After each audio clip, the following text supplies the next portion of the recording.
Yesterday, I was on Google Meet with one of the people that I'm coaching, and so the person I'm coaching, they're working on getting their Azure certifications, and they got the certifications. They got one so far. They're working on the second one. But I was like, you know what? I also want you to do this project where it's like, all right, I want you to deploy the quotes application to Azure the same way that we deployed it using Elastic Beanstalk. So they're like, okay, how do I do that? So I looked up to see what is the equivalent to Elastic Beanstalk, and they said it's Azure Web Apps. I'm not use Azure Web Apps.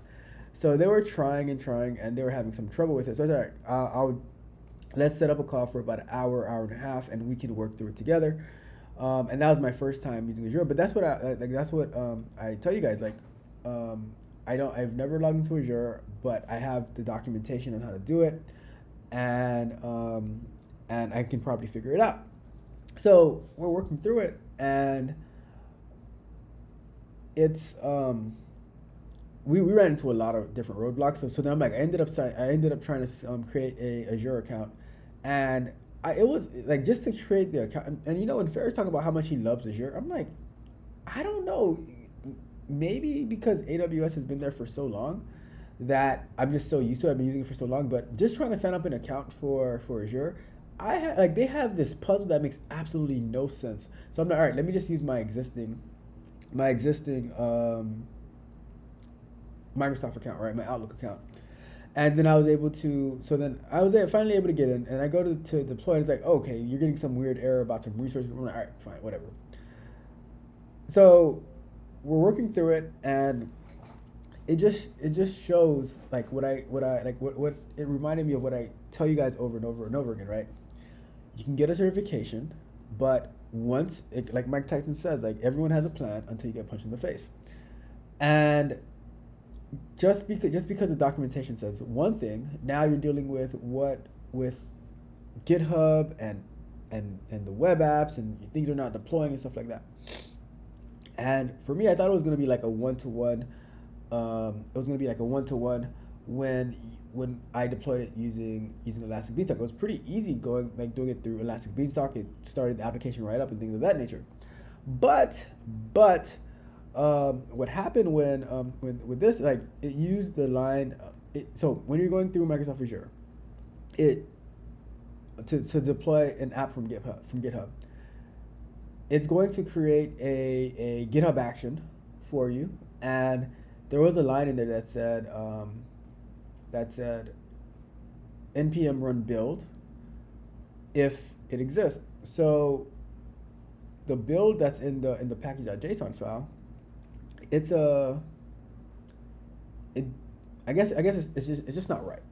But I just wanted it to run the npm start command. So we ended up going into my Tech Barbarians GitHub, and then updating the file, the GitHub action that Microsoft Azure created, or Microsoft Web Apps created, and we just changed it from npm run build to npm run start, and then we ran it again, deployed it again, and then all of a sudden we got a different error message, but it was an error message that I was welcome to see, because now it's like, all right, we don't have the issue building anymore. Now we just need like the database connection information. We need the environment variables and stuff like that, which that is something that now I'm much more like, now I know where to go from here. So now we're gonna have to figure out, all right, where do I store these variables in Microsoft Azure, and can we connect to the database, all stuff of that nature. It was pretty much saying that the database URL now can't be null,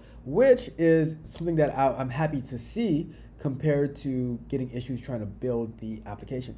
Some other things that happened, that we noticed was, um, it's it's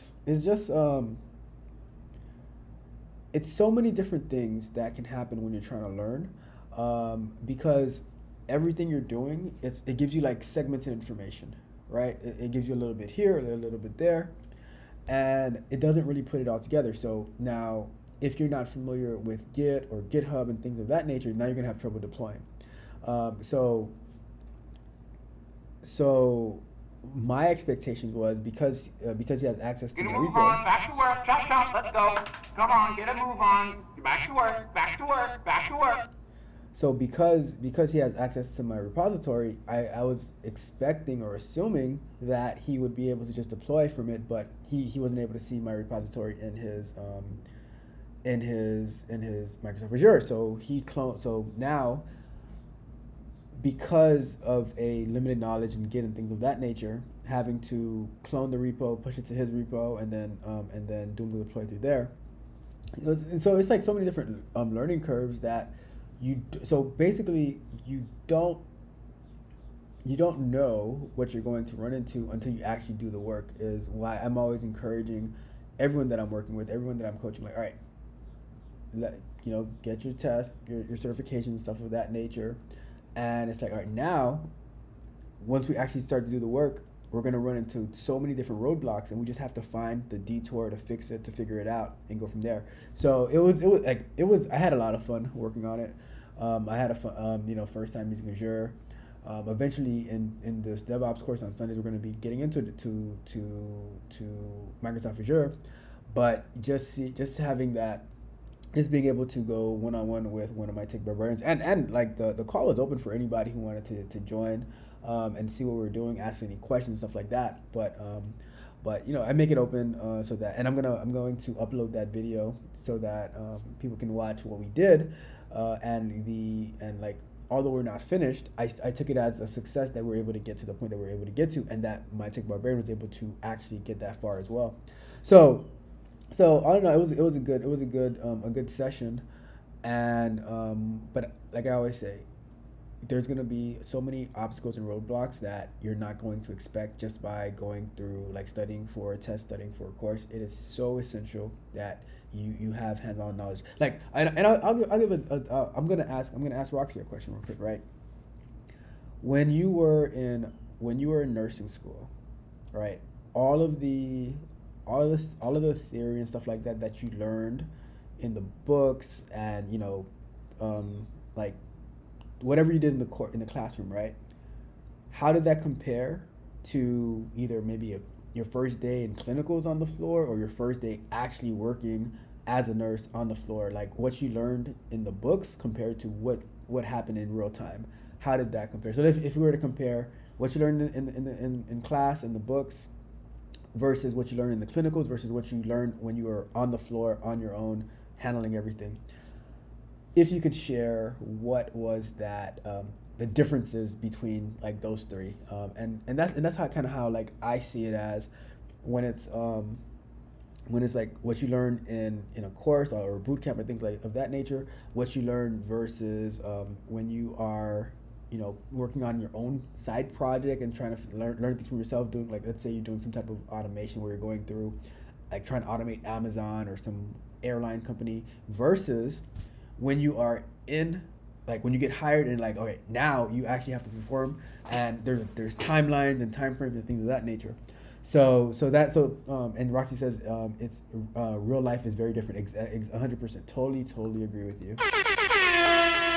And that's what I'm always trying to express to the people that I'm working with, that I'm coaching, like, what you're going to experience in real life is totally different than going through a lab or going through a course, working on your own side projects and things of that nature. So thank you so much for the feedback, Roxy. All right, we are going to wrap up this break.